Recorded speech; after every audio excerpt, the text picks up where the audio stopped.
Hello दोस्तों, आज मैं बताने वाला हूँ हाथी के अंदर वर्गीकरण तथा क्रमिक विकास जो होता है उसके बारे में जानकारी देने वाला हूँ।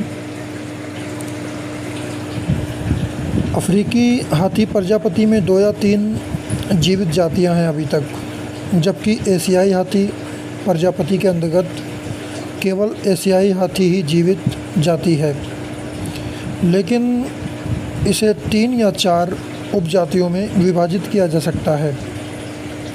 अफ्रीका तथा एशियाई हाथी समान पूर्वज से करीब 46 लाख वर्ष पूर्व विभाजित हो गए थे। वे हाथी जो लॉक्सोडाल्टा प्रजाति के अंतर्गत आते हैं और सामूहिक रूप से अफ्रीकी हाथी कहलाते हैं।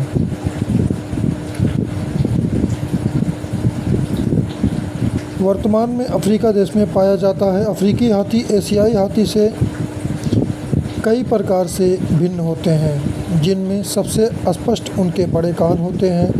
अफ्रीका हाथी एशियाई हाथी से आकार में बड़े होते हैं और उनकी अवतल पीठ होती है। अफ्रीका हाथी में नर और मादा दोनों के हाथी दांत होते हैं और इनकी त्वचा में बाल भी कम होता है। अफ्रीकी हाथी परंपरागत रूप से एक जाति के अंतर्गत 2 उपजातियों में विभाजित किया गया है। इनको सवाना का हाथी या अफ्रीका बूश हाथी तथा अफ्रीकी जंगली हाथी, लेकिन हाल-डीएनए परीक्षण बताते हैं कि वास्तव में ये 2 अलग जातियां हो सकती हैं, लेकिन अभी विशेषज्ञों द्वारा ये तर्क मान्य नहीं। अफ्रीका हाथी की एक तीसरी जाति भी प्रस्तावित की गई है, जिसे पश्चिमी हाथी की संज्ञा दी गई है।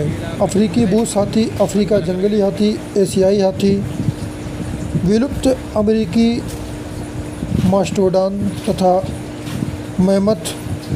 डीएनए विश्लेषण करने वाले वैज्ञानिक सन 2020 ईस्वी में इसे निष्कर्ष में पहुँचे कि यकीनन अफ्रीकी बूश हाथी तथा अफ्रीकी जंगली हाथी 2 अलग जातियां हैं।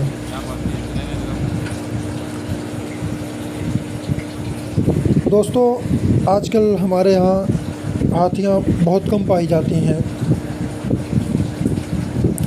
जिससे कि हाथियाँ अब लगभग बहुत ही कम बची हुई हैं हमारे इस धरती पर। और मैं बताऊं हाथी के बारे में आप लोगों से,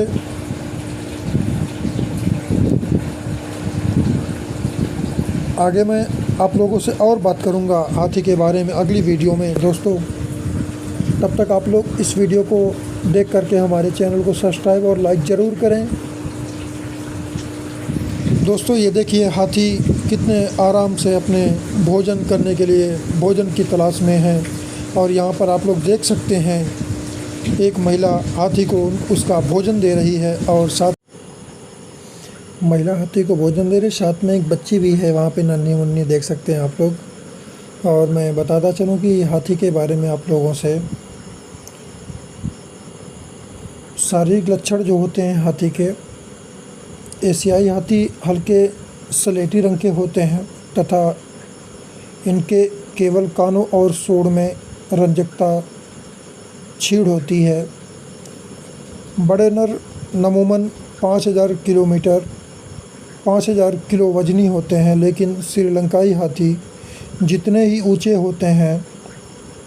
सुमात्राई हाथी की रंजकता अन्य एशियाई हाथियों की तुलना में कम छीड़ होती है तथा सिर्फ कानों पर गुलाबी धब्बे होते हैं। सूंड हाथी की नाक और उसके ऊपरी होठों की संधि है और लंबी हो जाने के कारण ये हाथी का सबसे महत्वपूर्ण तथा कार्यकुशल अंग बन गई है। अफ्रीका हाथियों की सूंड के छोर में 2 अंगुलियोनुमा उभार होते हैं, जबकि एशियाई हाथियों में केवल एक ही उभार होता है। एक तरफ तो हाथी की सूंड इतनी संवेदनशील होती है कि घास का एक तिनका भी उठा लेती है, तो दूसरी तरफ इतनी मजबूत होती है कि पेड़ की टहनियाँ भी उखाड़ लेती है। थैंक यू दोस्तों।